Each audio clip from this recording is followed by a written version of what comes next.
The Ruwando podcast is an exploration of the unconscious and the game of life. Be sure to visit Ruwando.com to get a preview chapter of my upcoming book, Infinite Play, and free access to my content library. Enjoy the show. And we're live. It is morning on Monday here in Thailand. This is the first time I'm doing one of these, not having just drank a bunch of coffee or any coffee. I've been kind of in vacation mode these last 6 or 5 weeks or so here in Koh Phangan for the Chiang Mai birding season. Anyways, being out here, I've realized that I've been drinking way too much coffee for way too long. I actually didn't never drank coffee until I came out to Thailand 3 years ago. Uh, the short version of the story is I decided to fast for 22 hours a day. That kind of left me searching for some stimulation. I started drinking coffee here in Thailand for the first time every morning and realized how much it affected my productivity.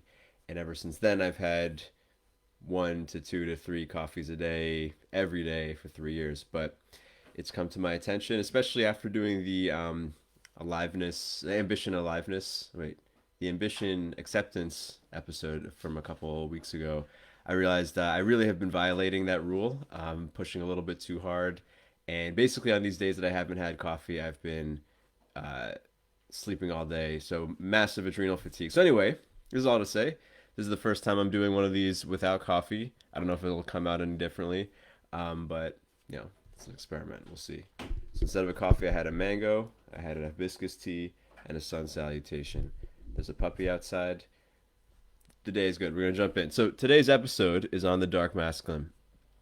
Part 2, or episode 2 on this topic. So, since the first one came out last summer, got a lot of feedback on it from different people. That episode is focused on healing shame, and there's been a lot of questions on the topic, the dark masculine, and so there's a lot more to speak about. And this episode has been inspired by people reaching out to me, but also recent events in my own life. So, whereas the first episode focused on overcoming shame, this episode's going to build off of that, and we're going to call this Freeing the Beast. The beast being the virtues of the dark masculine, that animalistic side of your testosterone-driven part of your psyche, which can be used in positive ways, but it can also be used in destructive ways, which is why we call it dark, or society calls it dark.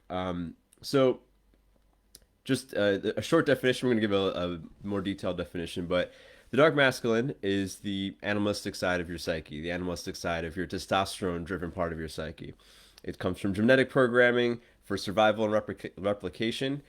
These are behaviors and instincts that have evolved into human behavior and male behavior long before human consciousness, which is part of why it causes people so much trouble, because it doesn't always line up. The impulses of the dark masculine, or we can call impulses dark, if they don't line up with our rationality, if they don't line up with our morality, our sense of what is good and bad and acceptable and not acceptable.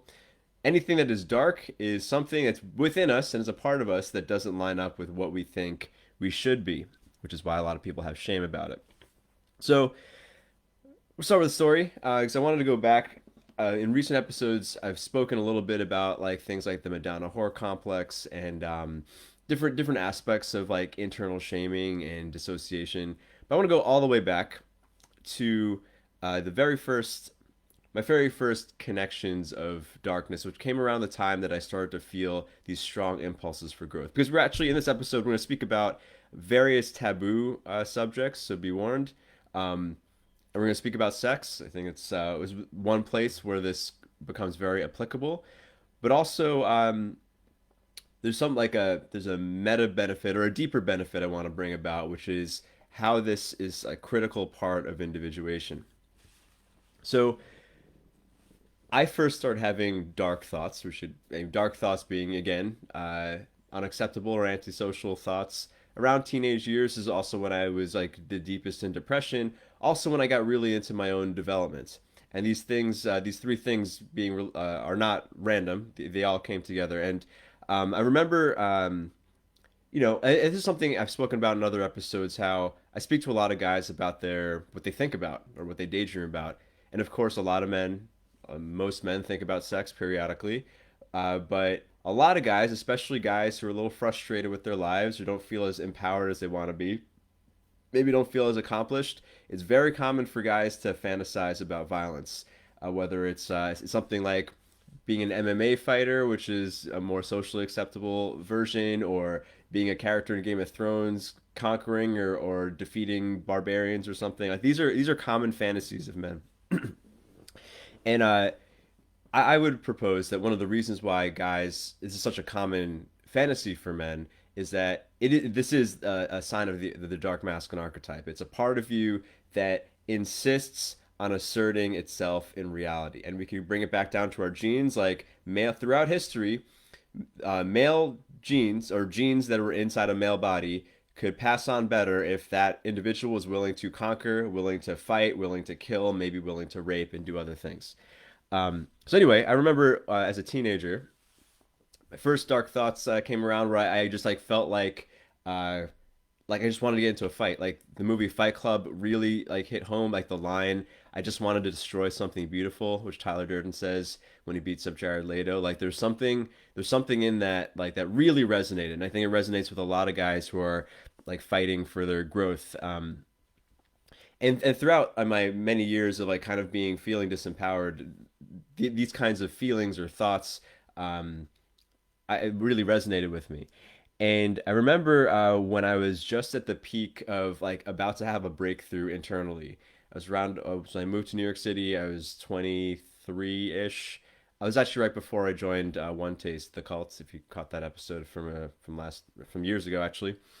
And I remember telling my friends, I had this weird feeling. I didn't know where it was coming from, what it was about, but I had this feeling like I was gonna get arrested. Like I had this strong feeling that um, like I was gonna do something crazy. I didn't know what it was. Like I just felt like I want to break free from something so like there's this urge in me that's so strong that I'm willing to burn everything down, or I'm willing to like get arrested or get. I mean, I remember, and I was kind of like not that I had a death wish by any means, but I had kind of like an adventure wish or like a danger wish. I remember like throwing myself into situations without really knowing why I was doing it. It was just like this strong urge, and looking back, my interpretation of this is like I was feeling so out of, or my unconscious or my archetypes were feeling so underexpressed. I was feeling so in the wrong place. I was so far from individuation that the whereas like these other archetypes or parts of our personality might be softer, might be more pro-social, try to fit in. The dark masculine is that core, which is like, hey, if we're not getting what we want, we're gonna take what we want. And this is an important piece in and I because I think that with men that comes out the most when you're like beaten down, when you're almost at your rock bottom. This is the part of you that's like, no, we are not going to bend over here. It's important. However, this impulse obviously can be expressed in very destructive ways, and you know this maybe is a yeah, this is the first slightly taboo thing. I've been reading a lot about not a lot, but I've been reading a bit about school shooters and like what drives a guy to do that. And I read one of one of these guys, what's it called? Wrote, I mean, a bunch of these guys have written manifestos about their viewpoints and whatever. And I read one of them by one of the school shooters, I think from the Palo Alto killings. Really messed up kid. He had all these racist remarks. He had this viewpoint. It was kind of like this MGTOW in type incel, where he really felt like the world was against him, and all these resentful thoughts, and that's what drove him or gave him the moral justification to shoot up a bunch of innocent people. But I remember reading his thing, and obviously it's very sad. You can see he's in a lot of pain. He's externalizing his pain and blaming the world for it, which is, I think, his error of thinking. Um, but the feelings, those feelings that he was writing, I could relate to them a lot. And like I know it's like it's not a pleasant thing to think that you can relate to something, but I think a lot of men, if they're honest, if you've ever felt like really beaten down by the world, whether it was in your head or in reality, you can kind of relate to those feelings. I mean, it takes a few other steps for someone to want to cause that much pain on other people. But that's the same, I would say, that is the dark masculine as well. And that's perhaps why so many people are afraid of it, because that part of you that is able to empower you and conquer life and take what you need and be attractive on a very primal level is also the thing that could drive you to shoot up a school or do something terrible like that. Camille Paglia has a quote. I'm not going to remember the words off the top of my head, but it's something like, there is no female Mozart because there is no female Jack the Ripper. Or she might have said that backwards. It's like, and the quote goes on, but it's like the same impulses of testosterone that have someone be obsessed enough to become Mozart have them become obsessed enough to also murder a bunch of people. I guess the same impulse expressed in different ways, or perhaps these same people, if conditioned properly, go anywhere. Anyway, this is from my past, but recently I've been exploring this in sexuality with my partner, with Nalaya, and we had an experience a few weeks ago now where and actually just a little bit backstory. I mentioned this in the Madonna Horror Complex episode where throughout my life, especially when I recognized for the first time that I needed to bring my darkness in in the bedroom. It was like being called for from women. It was something that was like a very foreign concept for me, like whether it was BDSM or just like just being dominant. Like my whole life, I thought like that was a bad thing, as many people do. And it was just like, what? Like women want me to be dominant? Oh shit! I have to learn this new thing, dominance. Like it's very confusing. But eventually, I did tap into it and feel a lot of power from it and a lot of individuation. A lot of myself came out that maybe had been dormant. However, I found it really hard to express that with a woman I really cared about. It was very easy to express that with like a lover that I didn't care about, or actually, I'll go even deeper. Like it was really easy to express it with a lover who I felt a little contempt for, or maybe I didn't respect, or I didn't like something about them, and it became very easy to go very deep into like that pillaging Viking type of thing. And I felt it very healing because very often, I mean, those types of women, I don't know if it was a chicken and the egg thing, but they would seem for, in my, at least in my worldview at the time, which I think is still accurate, but I have a different take on it. Um, they really got off on whatever I was doing. It was like my darkest impulses, darkest to me, like things that like I wouldn't normally think is okay. I could do it because that's what I felt, and she would really enjoy it, and she would really get off on it, and that made some part of myself that maybe had never gotten appreciation or not, never gotten validation or appreciation. It was like, oh, that part of myself was like, it's okay to be me. Like that part of me that just wants to choke a bitch. Like, it's okay. Like that is actually okay. In the right context, it's actually okay. Because that's a part of us. And we're going to explain in this episode where all these urges come from, because maybe that'll help a lot of the intellectual guys get over whatever dissonance they feel. But anyway, okay, so skipping ahead, a couple weeks ago, we were having this experience. I was kind of in this dark mode. Not that we always are doing this, but like I was kind of in this like really animalistic mode where like I was really taking her body and like being selfish and like doing what I wanted. But in the midst of it, and everything was going great, but in the midst of it, because like with Nalaya, oh, actually, I just want to say, I don't know if I'm jumping around because I haven't had coffee, or maybe I do this anyway. But in the Madonna Horror episode, I mentioned how one of the reasons why I felt able to integrate this archetype in my relationship is that I feel so much trust in our connection, and I feel so much permission from her that I don't need to not care about her in order to feel connected to this archetype. It's been something that's before she and I got together, it was one of my concerns, like, oh, is it going to be hard for me to access my darkness with her? Hasn't been the case mostly until a couple weeks ago. So a couple weeks ago, we were in this mode, and normally I was feeling good about it. However, she is not just a sex partner; she is my life partner, and we discussed many things about how to work together and all this stuff. And anyway, this part was in my head too. While we're making love, it kind of popped in my head, and I'm like, oh shit, am I being selfish right now? Like, it's just the thought that I'm being selfish, like physically with our bodies. I was like, I'm really just focusing on my pleasure right now. I'm being a little selfish. So I was like, oh, I don't want to be selfish because, this is the woman I love and care about and have a life with. So I was like, oh, like, let me balance it out. Like, had these like carnal, kind of, yeah, just like, take, I was ravishing her and really enjoying it. But then I was like, oh, well, let me balance that out with making sure I'm giving to her. And I started to give to her. I kind of switched modes to balance it out in my head, and I totally ruined the moment. Like it's like it just like I was in a taking archetype, and I switched it to giver, and it threw off the dynamic. It was not right for that moment. Um, so then we talked about it because like the vibe was just killed. We discussed it, And she spoke about how like she really liked it that I was in a taking mode, blah blah, and I was like, oh yeah, okay, that's right. I remembered what I knew was true, and she said something like I was really enjoying you taking me. Um, so well, someone just commented, yeah, the intellectual man's voice is always audible.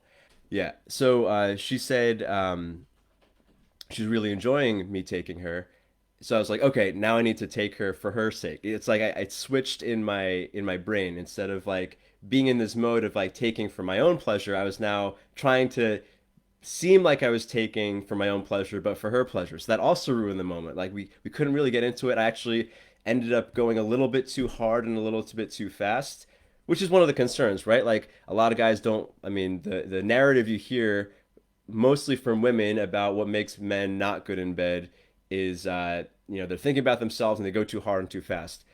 I would actually say, and I can't say this is the case in all situations, but in many, that often happens when the guy is going into his head, because if you're really feeling her body, it actually doesn't feel good to go too far outside of her range. Like when two people are connected, they might not want the exact same thing in the exact moment, but your Venn diagrams of what you would enjoy become more and more overlapped. If you're really tuned into another person's body, they become almost the same circle. It's very hard to do something that would make another person feel bad if you're really feeling their feelings via empathy. Anyway, so this is all to say, I realize, okay, there's a part of myself that still feels maybe nice guy stuff or shame in the bedroom. Like, I mean, the fact that I was able to, I lost this part of myself. Then we had another talk, and essentially, she said something that made it click in my head. That I forget exactly the words she said, but she said something along the lines of like, "I want all of you. I want to feel taken for you, and I love feeling your pleasure." And I think it was that last piece that clicked into my head of like, oh yeah, like me taking for myself in certain contexts is actually the most enjoyable thing for her. Me trying to like focus on her constantly actually was in a way annoying to her.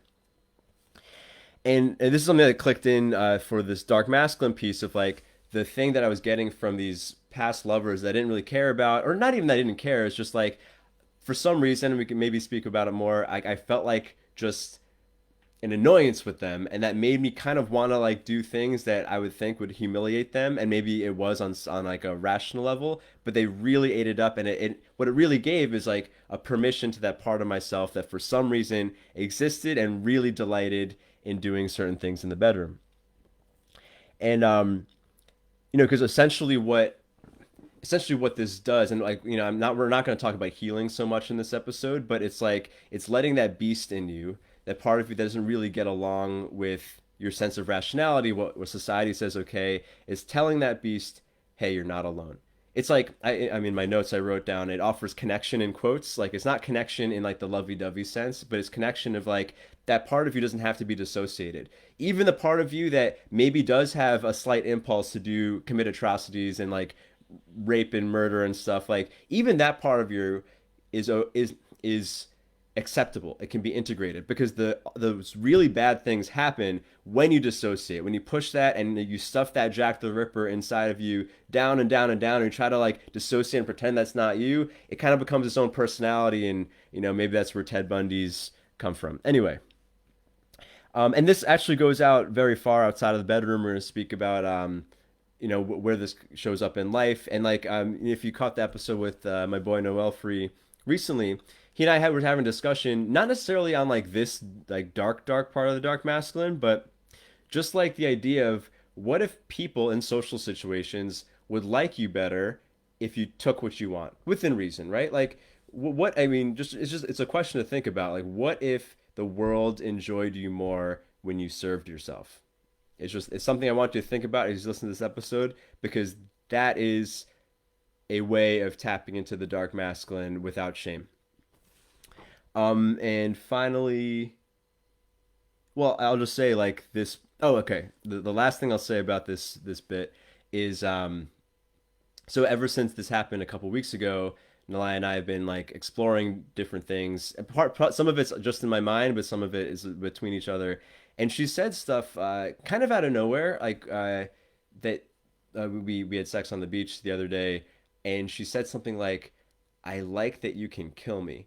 And it's something that it keeps coming up, like this idea of like women want to be conquered within certain settings. So we're going to speak about this. We're going to jump in now to the first part of this episode, this first half on, I guess, essentially the history of the dark masculine, or where it comes from and why it exists, for the sake of specifically the intellectual guys who still maybe are like, okay, I hear what you're saying, but like, why is there a part of me that wants to rape and pillage and murder?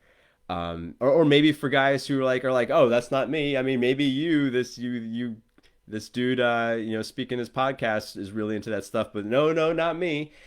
I'll say like I used to feel that way as well. And when I was first exposed to BDSM, uh, I was just like, why are women into this stuff? Like, and I was talking about fairly vanilla stuff like spanking and choking, like not like really dark stuff that I've now also been exposed to. But like, it's like, why are women into this stuff? It's like, fuck, like I have to learn how to this stuff because women like doing this. Like, I don't get it, and it just seemed so foreign to me until I got into it and I realized there's something about it that feels very much at home. Okay, so before we jump into why it exists, I just want to give another definition. The dark masculine archetype are essentially the primal urges that have been genetically useful evolutionarily, meaning they've been effective in the survival and replication of our genes. All of our behaviors, all of our genetic behaviors have persisted because they've, through natural selection, if they were good for the survival of our genes passed on, and that those traits passed on. If they were not, then those genes died off. The dark masculine are particularly effective survival and replication traits. However, they're dark because they don't fit in with society. They don't fit in with our current morality.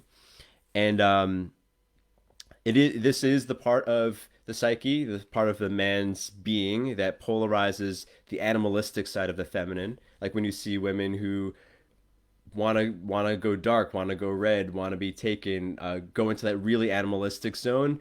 The light, flowery, divine, angelic masculine is not going to bring a woman to that place. You could have great angelic, lovely sex too, a lovely intimate connection, but it is the dark masculine, the conquering animalistic masculine that brings out that animalistic feminine that most women want.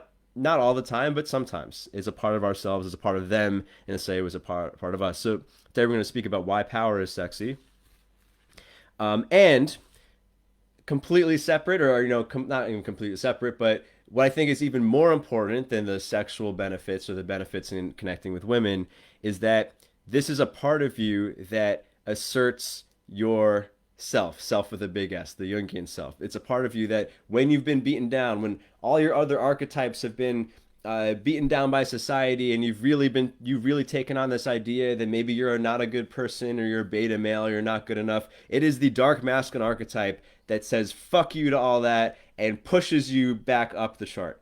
Someone in the Masculine Underground group asked, how does a man move up in the dominance hierarchy? Because in the last episode, I mean, I was criticizing MGTOW guys of like, guys these days don't realize how lucky we are.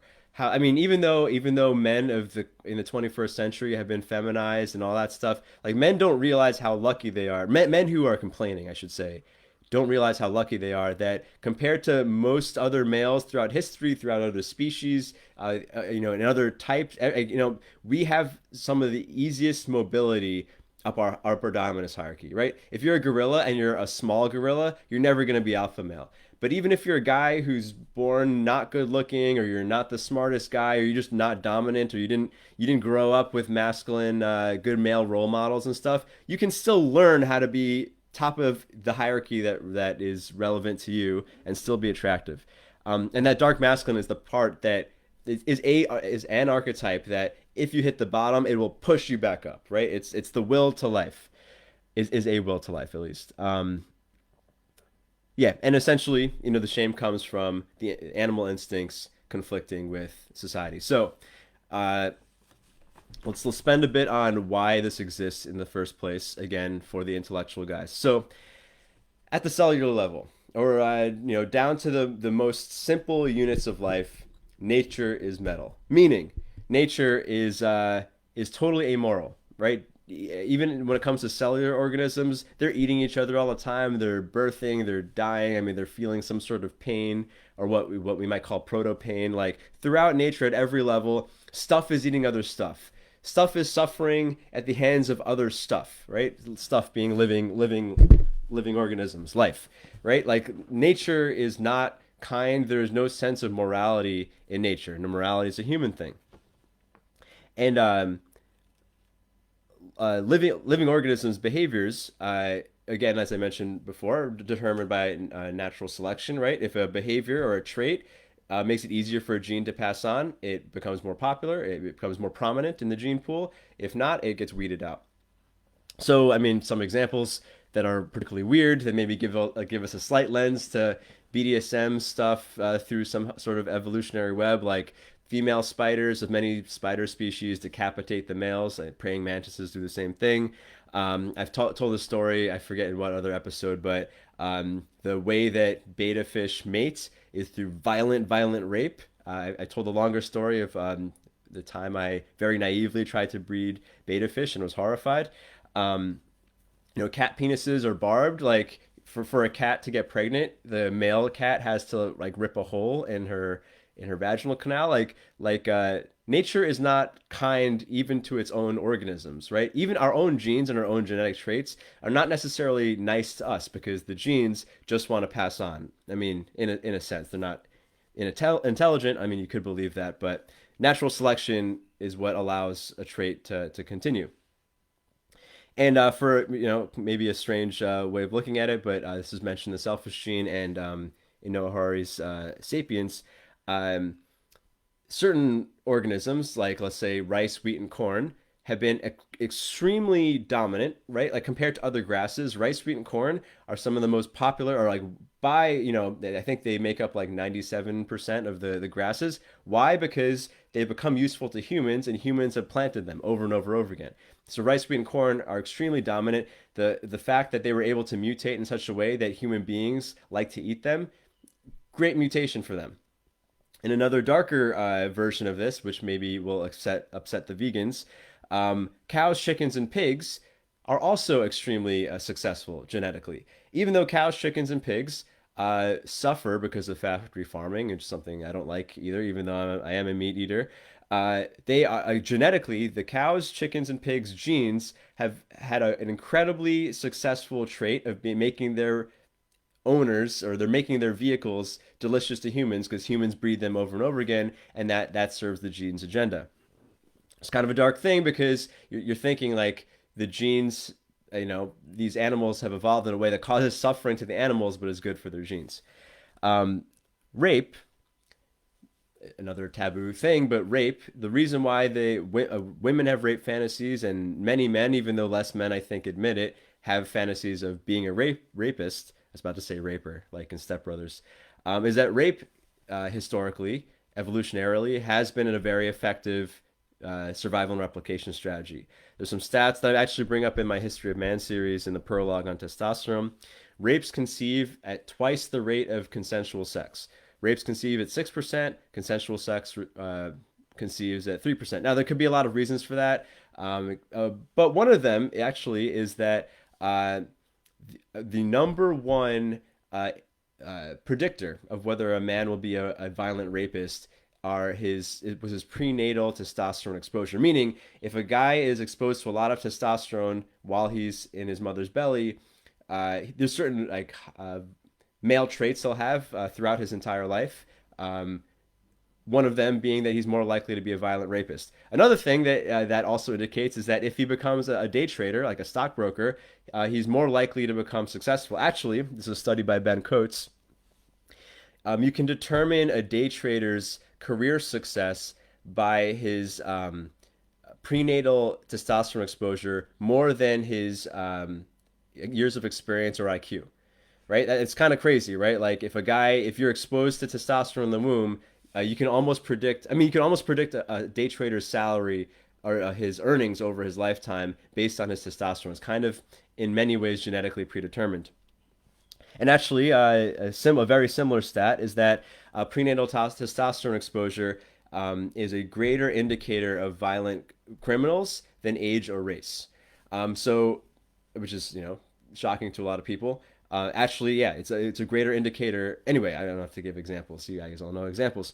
And if you're curious of how much testosterone you were exposed to in the womb, you can look at your hand. So, one of the easiest indicators of determining how much or estimating how much testosterone you're exposed to in the womb is your 2D to 4D ratio, meaning your second digit, your pointer finger, to your fourth digit, your ring finger. Like mine are basically even if you are watching the video feed.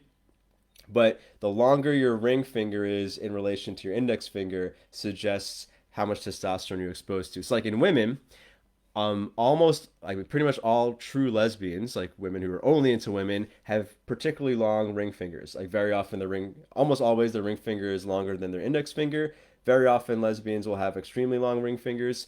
Same thing in men. Again, if a really long ring finger, very likely that they're either going to be basically they'll have high male traits. They'll be very dominant. Typically, they'll either well, depending on how they were raised, they could be a very successful stockbroker, or they might end up becoming a criminal. Again, this ties into the dark masculine archetype of like these high male traits can be expressed in positive or negative ways. Okay, and actually, all right. So this is actually something I've been pondering a lot. Because like if maybe you know that I've been working on this history series the last couple months. The first series, the first volume is on the history of warfare, on how it relates to masculinity, and I got kind of lost in it because I'm following the evolutions of weapons technology and evolutions of war fighting techniques, and I kind of for a while I got so deep into the facts that I kind of lost track of what it has to do with masculinity. Like I went so deep into these other facts, like oh shit, I lost my thread. I was pondering this. It's like, wait, how do I tie this in again? Like, why is war masculine? Like, I can't just say men like to fight. Like, what is it like down to like an elemental level that makes war a masculine thing and not a feminine thing? And I realized what makes war masculine comes down to essentially Stockholm syndrome and something called war brides, which is I know because I'm going through every era in this series, starting with the Stone Age. And in the Stone Age, women didn't actually care who won given battles because they were always the prize of the battles. This is another taboo idea, but a Stone Age woman, especially in the Paleolithic era, she might be devastated if another group of cavemen killed her mate and killed her sons or all the other men and took her and raped her and made him war bride, made her his wife. It would be very devastating, of course. However, her best survival strategy would be to fall in love with her captor. And genetically, it didn't actually matter. In fact, genetically, she was actually in a better position now that she was with a more dominant male who could obviously do a better job of protecting her. It's kind of a dark thing to think about, and this is the idea of war brides that Rollo Tomassi speaks about in his book, The Rational Male.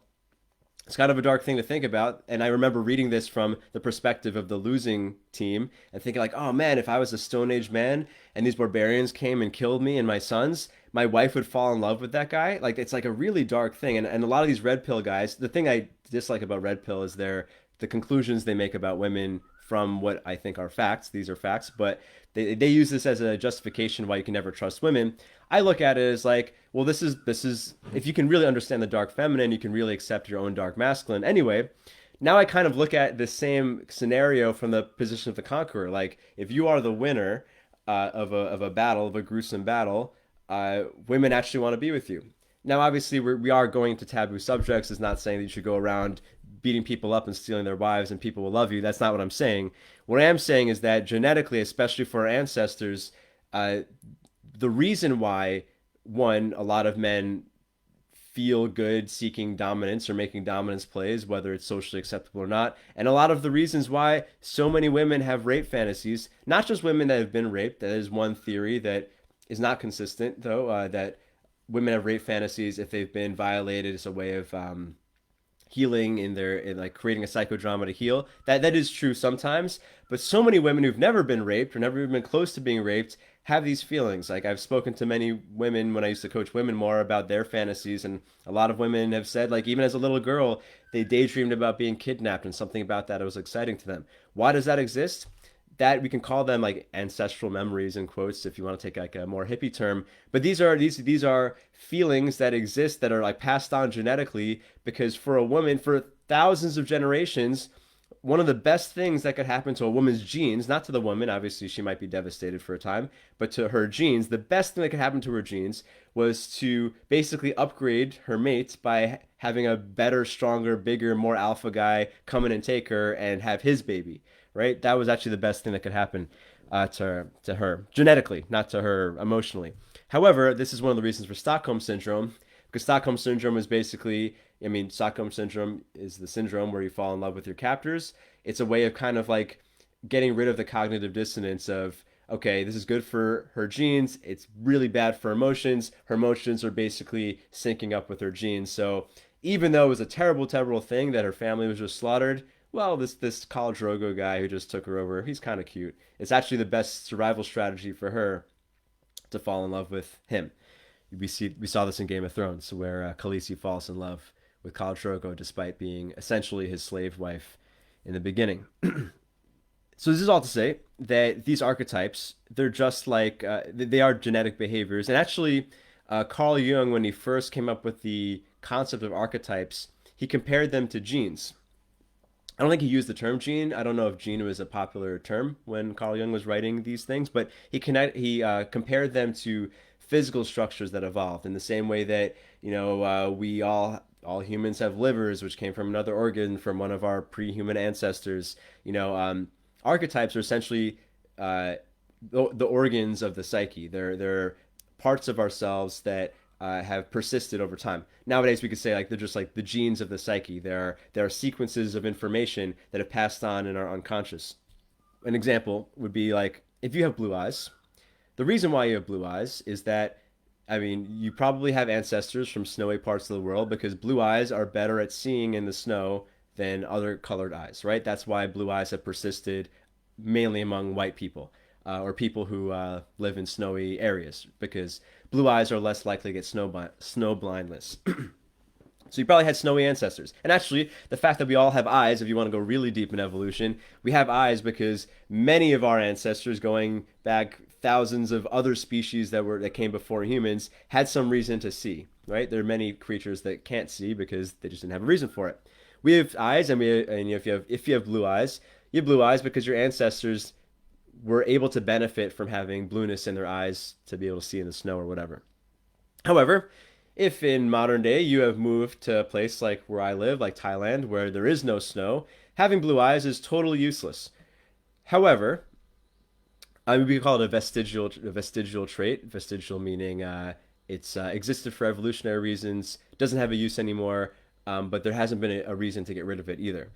So you might, if you have blue eyes in Thailand, your blue eyes are useless because there's no snow here to benefit from the blueness of your eyes. However, one, the blueness of your eyes can still be attractive, and two, there's no reason to feel ashamed of your blue eyes just because you're not actively using it. I would say the same thing is true for the archetypes, and specifically archetypes like this one, like these dark archetypes or the dark masculine archetype. All these archetypes, these sets of behaviors, have evolved for certain survival functions. Some of these functions, many of these functions are outdated, right? Like most men don't need to rape and pillage. In fact, it's not a good idea for your survival or your group or the group survival for men going around bashing each other over the head and stealing each other's mates. These are outdated behaviors. But one, they're in us. So there's no reason to feel ashamed of it. This is all about finding the healthy expression. And two, even though it's not even useful for a woman to be raped by an alpha male anymore, it's not the best way to have a mate. It just doesn't fit in our society anymore. There's better ways to ensure survival and replication of your progeny. Um, it's still attractive, right? Women still have it's still attractive, and this is why masculinity, while it's being attacked culturally, it still shows up in the bedroom. The guys who, and actually, I would say, this is another thread I posted in the Masculine Underground group, because like a lot of guys, including myself, sometimes complain about the attacks on masculinity, and I feel really bad for like boys coming up right now who are confused about masculinity. But actually, just as a reframe, if you're a guy who's, let's say, listening to this stuff, let's say you're a young guy who's like been feminized and all this negative stuff. If you're a guy who's listening to this right now, realize that you have an extra special advantage because the bar for masculinity is so low. It's actually quite easy to compete in compared to most men because if I mean if you're like me and you hear a lot of feedback from women and from men, but so many women are saying like guys just aren't masculine anymore. Like the bar for masculinity is so low. If you could just be a little bit masculine, you have an advantage over men that our grandfathers did not have because the bar was so much higher. Anyway, this is all to say that if you have dark impulses, it's not something to feel ashamed of, and if you can express them well, it can be very attractive and very useful. And outside of the bedroom, it's useful in inserting yourself and being competitive and yeah, and part of individuation.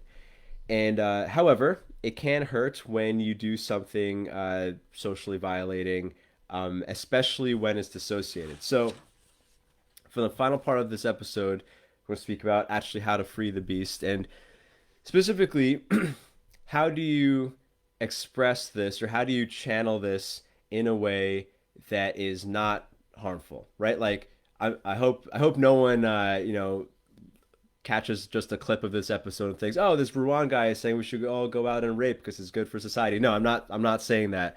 I'm saying that those impulses are not bad and they can be expressed in a way that's very beneficial to you and people you relate with. I mean, mostly in the bedroom, but and perhaps other ways too. So, what I spoke about more extensively in the first episode on the dark masculine, we spoke mostly about shame, but I'll repeat this point because it's important.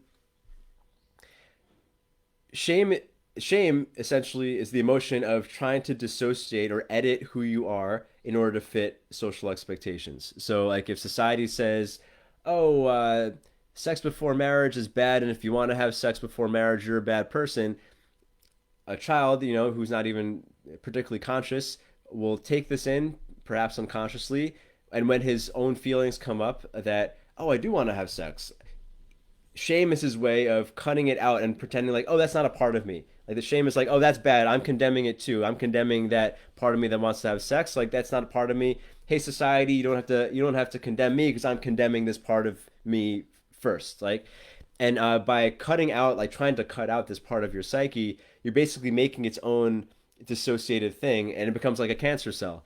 A cancer cell is a cell that is growing just like all of your cells are multiplying, but is disconnected from the whole of your body, so it grows at a rapid rate that ends up harming the body. This is what happens to dissociative archetypes. If you shame a part of yourself and try to disidentify with this part of yourself, it starts to like assert itself and try to make noise. Like all these, I mean, the stereotypical example is like the postal worker who goes postal and shoots people up because for years and years and years he suppressed and suppressed and suppressed and never got to express his anger in a healthy way, and it all bursts and he ends up shooting a bunch of people or something like that. All of these experiences, all these atrocities that we hear about are some version of this. Yeah, I mean, shame is almost a way of like internal virtue signaling of like, hey, I'm condemning this too. Anyway, going back to our earlier piece about sexuality, I realized that one thing that kind of had me addicted to certain kinds of women, that even though I felt a contempt for their personality, like there's something about it that I just like loved about being intimate with them, is that the way they would get off on my unbridled impulses, which just to be fair, like I'm not, I'm a fairly vanilla person, at least as far as I think, because I've seen a lot of other much weirder stuff, but like I do like feeling power in the bedroom sometimes. And basically what these women subcommunicated to me was that your nastiest, darkest desires are totally okay here, which is why like I kind of had like this addictive relationship with this type of sex with these types of women, even though I didn't really like them personality wise. And perhaps I needed that at the time because the dissociation or the dissonance was too much to overcome. So something I've been actually exploring with my partner now, with Nalaya now, is actually going off this war brides thing, because like this war brides idea for like, it was like such a repugnant idea to me, like such a kind of a disappointing. I remember first reading about this and feeling like kind of a disappointment in life of like this idea that if my woman is if I'm killed, my woman will fall in love with the murderer type of thing. So I've actually I've kind of flipped it, And some, not all the time, but sometimes when we're making love and going to this dark place, I'll actually imagine that I'm the barbarian who's just slaughtered her tribe, and now I'm taking maybe the queen of the tribe or a girl in the tribe, and I'm raping her until she loves it. And I mean, all right.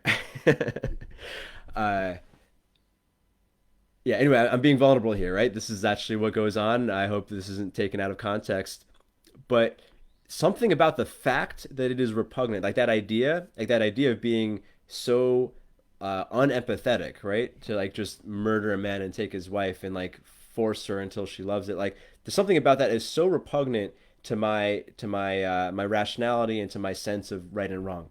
And actually, the reason why I use this specific one is that this is probably the darkest thing that would really get me off. I haven't gone too much deeper into this, but it is something that, if I were to think about it from my moral brain, it does bother me. But because it's kind of repugnant, it really feels good. Like there's something about it that really feels good. And I've spoken about this in other Dark Archetypes episodes on how uh, sometimes we feel an erotic charge specifically with the things that bother us. And one of the examples I gave in the Devil's Inside Us episode was like a lot of racist old white men, like historically in the United States at least, have fetishized black women. Why? Because it's like their sense of eros, so their unconscious is trying to correct for their racism. It's like, oh, you think this type of person is bad? We're gonna make you obsessed with her body, right? It's kind of like our so I would say, applying this to myself, I've had this disdain for. I mean, growing up, I had this disdain for power dynamics, perhaps because I was bullied and like I just didn't like the idea of power disparities. But that specifically really turns me on. Perhaps the correct for my lifetime of feeling like I was the one being attacked. Now I really get off on being the attacker. These are all theories, but I'll say my theory though with this is that one of the functions of the dark masculine archetype is that these dark masculine thoughts arise to save you from disempowerment. Right? It's kind of what I mentioned in the beginning. Like disempowered guys feel the most violent thoughts, or like daydream about righteous battle. Like not most of us, I think, if you are socialized well growing up, or you're not like you don't have you weren't pushed into like particularly like evil places. You're probably not going to think of shooting up a school, but you might daydream about, oh, if someone is being an asshole, I'll kick his ass like in the movies, go John Claude Van Damme or do an MMA move. Like that's a kind of natural fantasy of most men and boys. And I would say that is also the dark masculine archetype trying to assert power, perhaps in a way that's more in line with your sense of morality. And this is the whole idea of the very common phrase that you see, one of the most masculine phrases out there, of death before dishonor. Like these feelings, these dark masculine feelings, and even like things that have evolved from that. And I would say the sense of honor actually has evolved from the dark masculine as well, where it's basically asserting the strategy or asserting the truth that it's better to die honorably than lose dignity. It's better to risk everything and put everything on the line than be shit on. And when you're feeling in a beta state, that sometimes is a useful tool, like to stand up to the bully and take the punch in the face, because that's better than continuing being bullied. Or anyway, you could apply this in many ways. And I just want to say, because I did mention this taboo idea, I just want to assert that I'm not in any way uh, trying to be apologetic for school shooters or anybody like that. Like I'll say, like, anyone who has that kind of like anyone who chooses that kind of expression of the dark masculine definitely has it twisted, and it's one of the most cowardly ways to express these impulses. Maybe I don't have to say that, but I want to say that just in case. I just want to say that, right? It's like such people find this moral justification for hurting people because they're suffering, which is kind of one of the weakest things a person could do or a man to do, because that same rage, that same dissatisfaction, even when I was reading like the manifesto by the Palo Alto killer, sometimes I'd be like, I read some of the things he was saying and I'd be like, I understand his pain. I understand like how much it sucks to feel like you're at the bottom of some hierarchy and like have girls not like you and have guys not respect you. Like that fucking sucks. but you can use that frustration to build cool shit or do cool things with your body. You can punish yourself in the gym and like grow a strong body. You could you know metaphorically be willing to die in battle, like really go for your goals. Like it's a shame. It's just the wrong strategy, and not wrong morally, but wrong like as ineffective. It's not a useful strategy to dump your pain on other people. Use your pain to build something. So anyway, we're gonna end this with two techniques that I've used to recently and also in bits through my life. Although I wanted to make this episode because I really feel like I've had a breakthrough personally with like integrating or like unleashing a new part of the dark masculine in myself, releasing shame perhaps. The first technique is a Jungian technique called active imagination. It's what you could probably imagine. You would guess it's actively imagining, but specifically active imagination on taboo desires, right? Like just sitting and thinking, or lying and thinking. And this could even be mixed in with some sort of self pleasuring or whatever, but just really being willing to explore taboo desires and what might actually turn you on physically, right? Not intellectually, even though obviously we're speaking about this intellectually. Like what can you explore in the realms of things that maybe disgust you? Like maybe you are also disgusted by, maybe you're like a very liberal person politically and like you want, everyone to have equal power and equal say. But just play with it. Just play with it in your head. You don't have to do anything and no one has to know. Like what if you went very deep in like having a slave, right? Like what? I mean, that's a taboo idea, especially if you have liberal politics. Like that probably seems like a terrible thing. But think about it. Like, does any part of you get turned on by the idea of that, or that's too much? Like the idea of being like a sultan with a harem of concubines. Like, does that turn you on? If you're honest, like think about it. Yeah, I mean, you can play with these things because chances are any idea that you feel like pushing away might have something in it for you. Or actually, a better way to put it, it was like there might be a part of you that naturally desires that because having a harem is a very effective strategy for your genes. Being a raping conqueror, having slaves, like all these things that are dark and unpleasant, perhaps from a social perspective, have been useful. And there might be a part of it. Chances are, if you're a man, there's a part of that in you that has that strategy or has that card to play, but maybe it's been untapped. Maybe it's never been tapped. And just maybe, if you play with that desire, you will feel that it's one arousing in some way, which is a sign that it's like reintegrating into you. It's a sign that it is part of you that could be useful.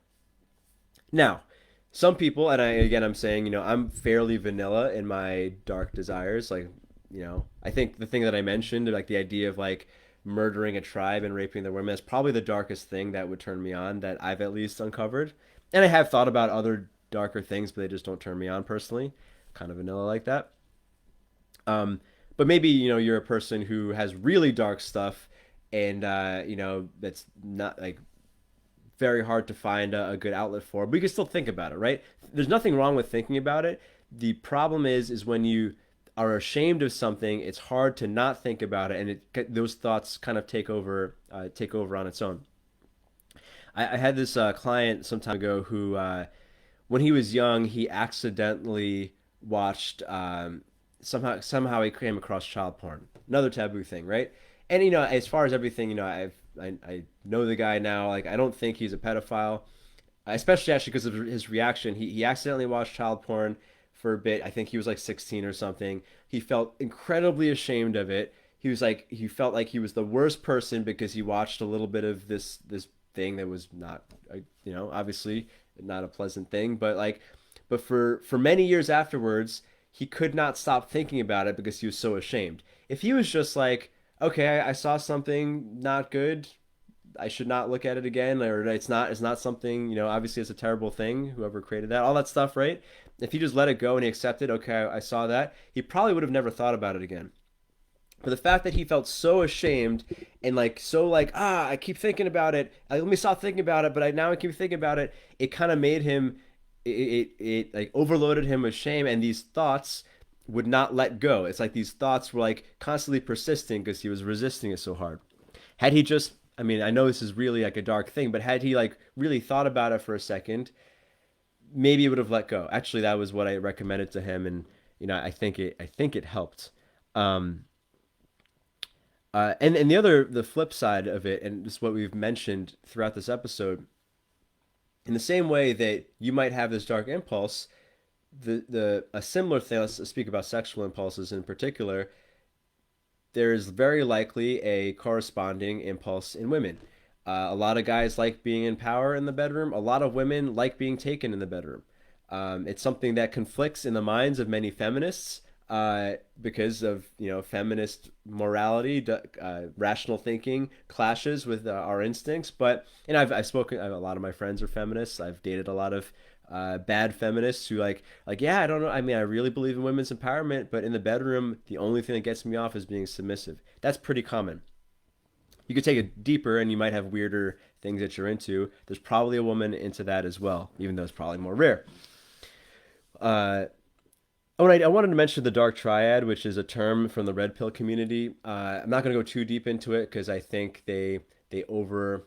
Anyway, the dark triad is a set of personality traits that's spoken about in red pill a lot. It's selfishness, Machiavellianism, and shit, I'm forgetting the last one, and narcissism, right? And red pill guys have identified, oh, women are really into these traits. And in a way it's true because these are dark traits, they're not socially acceptable traits.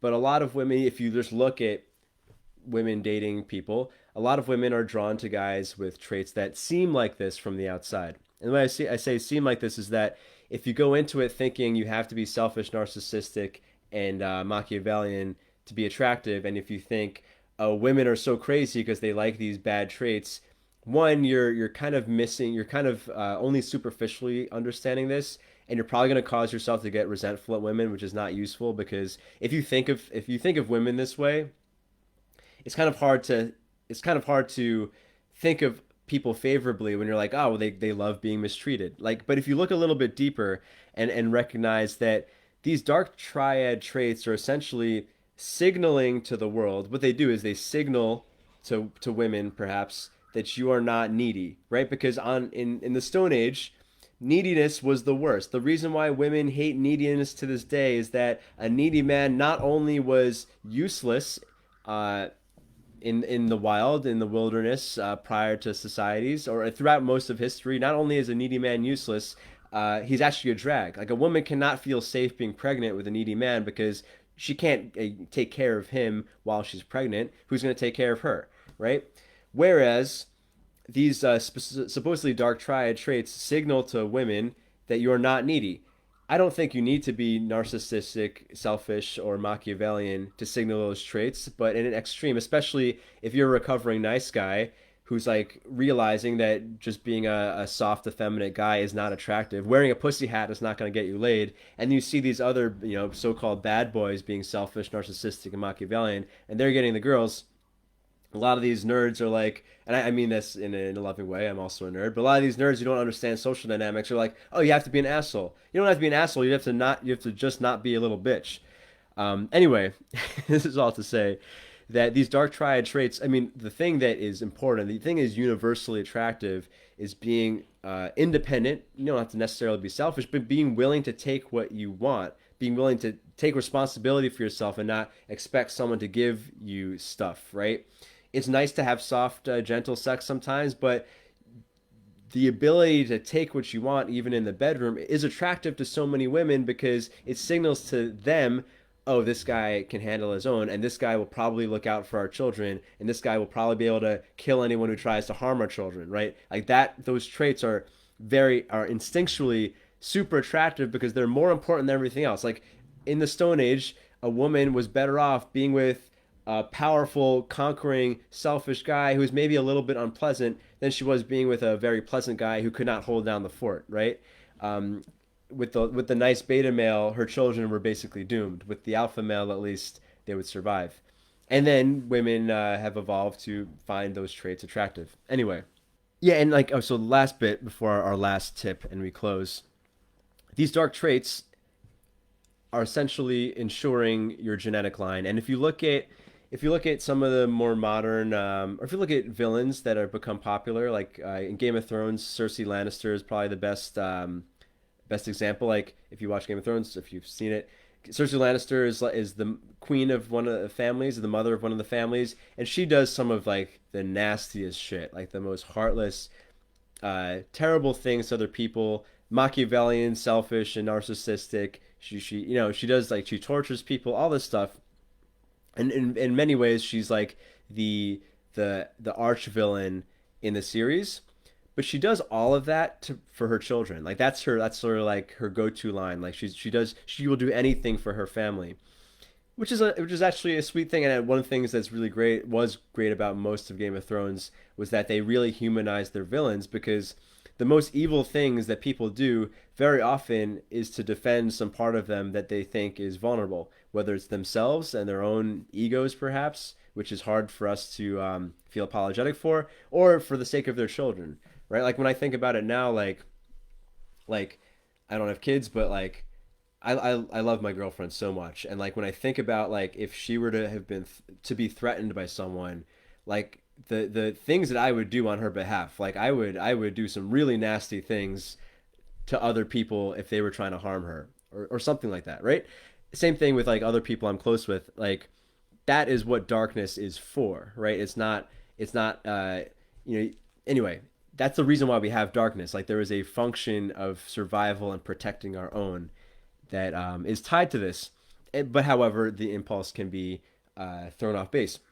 What throws it back on base, or what gets you back in line, what allows you to express the dark masculine in a way that is beneficial, or allows you to stay in connection rather than in isolation, what allows you to be loved or respected for your dark masculine impulses, as opposed to being arrested or shot by the cops, or something like that, is finding a place where it fits in with other people. So in the bedroom, this is one of the places where it's maybe the more straightforward, because you have like communities for this and all that stuff. But one of the most important things I would say, and I do this all the time when I'm coaching a guy who's got sexual shame, is like I get him, like I try to pull I mean, sometimes it's like pulling teeth, but I try to get him to admit to me something dark that he's turned on by, right? And what I think a lot of guys don't get is that most things that you're into, there is someone who's into the receiving end, or the whatever complementary activity is.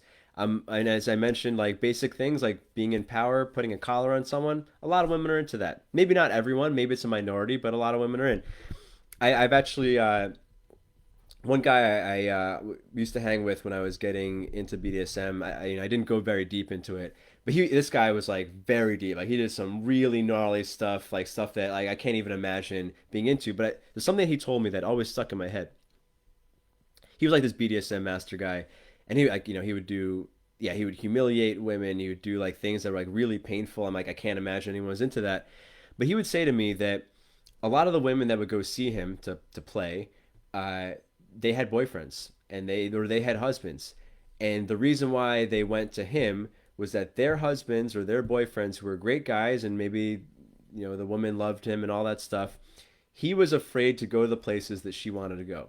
She wanted to experience certain things, and the guy she loved was just too afraid to go there. So she had to go to this other guy, this guy I knew, this BDSM guy, who was willing to like sew up her lips, or like humiliate her in the corner, or do other nasty things that, I am not into.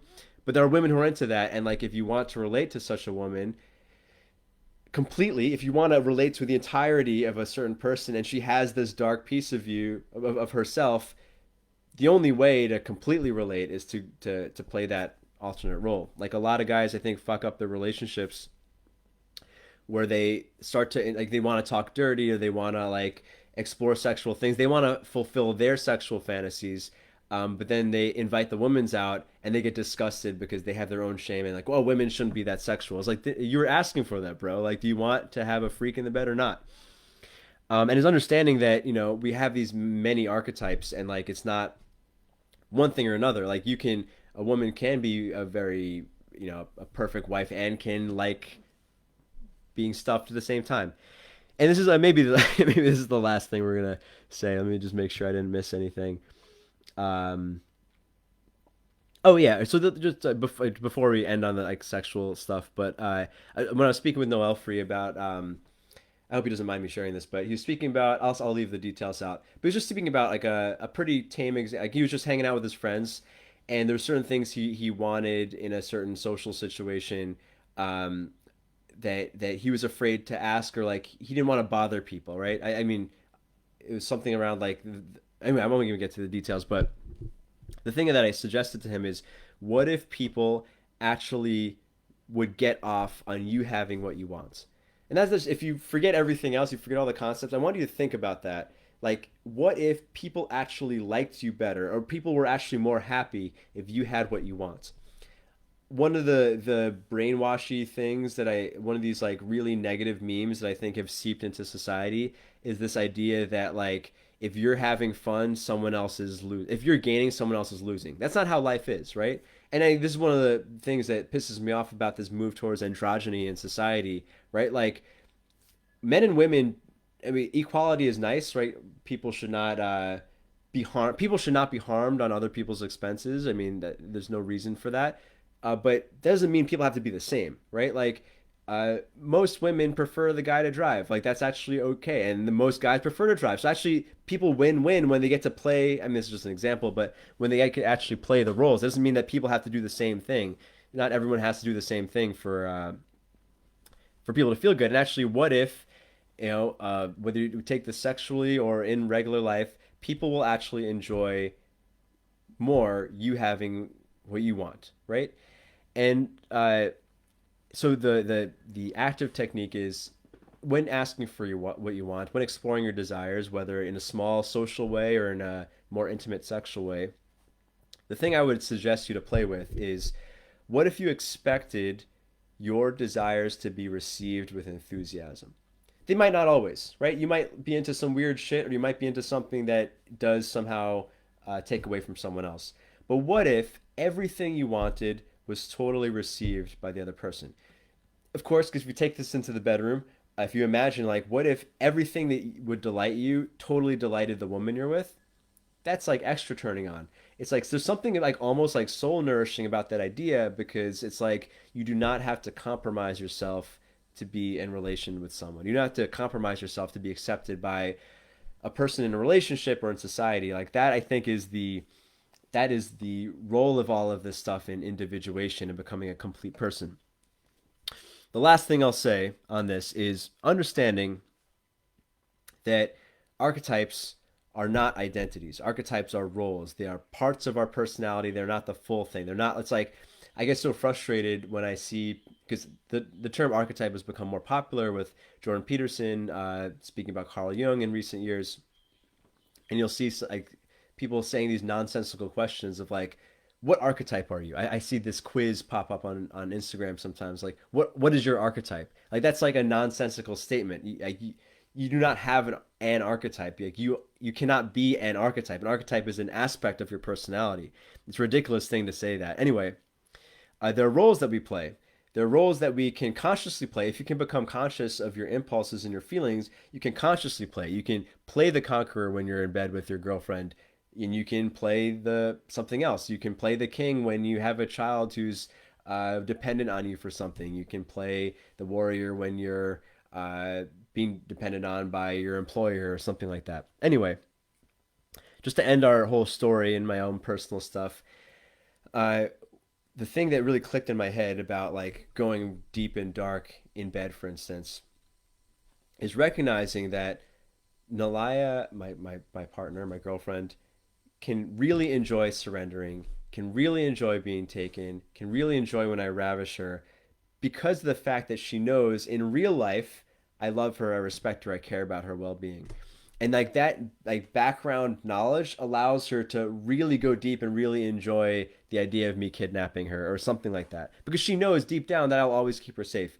And I would say that actually ties in to the evolutionary beginnings of all of this, in that actually this is something Elia has said, is that she loves at times when I get this way, because it's like her inner cave woman knows that a strong man will take care of her if he sees her as sexual property, right? It's not a pro feminist idea to be a man's property, but again, going back to the genetic stuff, like it's a cave woman would be in a really good survival situation with a man who took charge in that way. And this final thought for anyone who's like kind of struggling to tap into this, or like still can't wrap their head around how like a woman would want this from you, or like or how to express this in a way that's still constructive and pro social. This is it. I mean, I think Joe Rogan mentioned this on one of his podcasts. Like, what women really want is like a college rogue, like a Jason Momoa type, who also respects you, like someone who could kill you, who could like rip you to shreds, who could take everything from you, but actually cares about your boundaries at the same time. Not someone who's incapable of that. Like, that's not attractive because that is useless. And should society break down in some way, we're gonna need like we actually will we as society or as a group of humans will actually need men willing to do these nasty things for survival purposes. So that is that. I hope the feed worked because the it's been a little fuzzy on my side, and I've been getting these comments in. Oh wow, we got a lot of comments. They all are coming in now that I scroll. All right, so I'm gonna really, real quick, look through these comments and see what I can address. Then we're gonna close. Someone said, I mean, this is all from the last hour, but someone said the surge of adrenaline and instinct that just overtakes us. Same person said soldiers experience these impulses in critical situations, um, primarily working from the reptilian brain. Yep. Someone said, yeah. So on the like the healing side of this or the individuation side, freeing and people, it's nice to, when you are free to be yourself, you're also giving other people permission to be themselves. And like if we could be in a space where everyone is okay. Oh, that is the thing actually, and like that's something I think I missed saying through this is that if shame says, "Oh, you are not okay," whoever, whether it's shame, self-shaming, or shaming another person, or being shamed by another person, shame says you are not okay. Reintegrating these dark impulses is saying, "I'm okay and you're okay." It's like everyone is okay. It's like I know, I've dated women who, I mean, I haven't gone, kind of analogous to what I mentioned about the BDSM guy I used to hang with. Uh, I've been with women who, enjoyed exploring shibari or things like that, and they have said that they've wanted to experience it for a long time, but maybe their previous boyfriend was so disgusted by the fact that she could be so kinky, which is, in my opinion, not that kinky, but perhaps to some guys who are really shamed up, the idea of a woman wanting to be tied up is like, oh, that's like, it's so beyond them that they have to shame her to feel okay about themselves or to justify their own shame. Anyway, a lot of women have told me like it's been so freeing to at least experience that with someone who doesn't see them as a dirty slut for it, or like not, or dirty slut in like a positive sense at least. um anyway, but what all of this is doing by accepting yourself, ultimately, it's a little cheesy to say, but by accepting yourself, you're giving permission to other people to accept themselves. And we can, by reducing shame in society, we actually can reduce these dissociated behaviors, such as an extreme, an atrocity like shooting up a school, or just being dicks to each other, right? A lot of people are assholes to each other simply because they're shamed up and they don't know how to deal with it. um Someone says one of my ring fingers is longer than the other. I don't know what it means if your fingers are different lengths in different hands, but I do know. Yeah, it's called. If you look it up, it's the 2D to 4D ratio. Speaking of prenatal testosterone, again, if your ring finger is longer than your index finger, it suggests that you're exposed to a lot of testosterone in utero, which means you're either going to be a great serial killer and or a great day trader. Both are paths where you can find success. Um, Someone says the archetype of the goddess warrior is the female form of their masculine shadow. Yeah, and I would say, there's different versions of the dark feminine. There's a dark feminine like the siren, like the woman who manipulates men and ruins their lives. There's also, I would say, the type of the archetype of a woman who wants to be taken and raped, let's say, is also an aspect of the dark feminine, if only because a lot of women feel ashamed about having that feeling. Um, let's see here.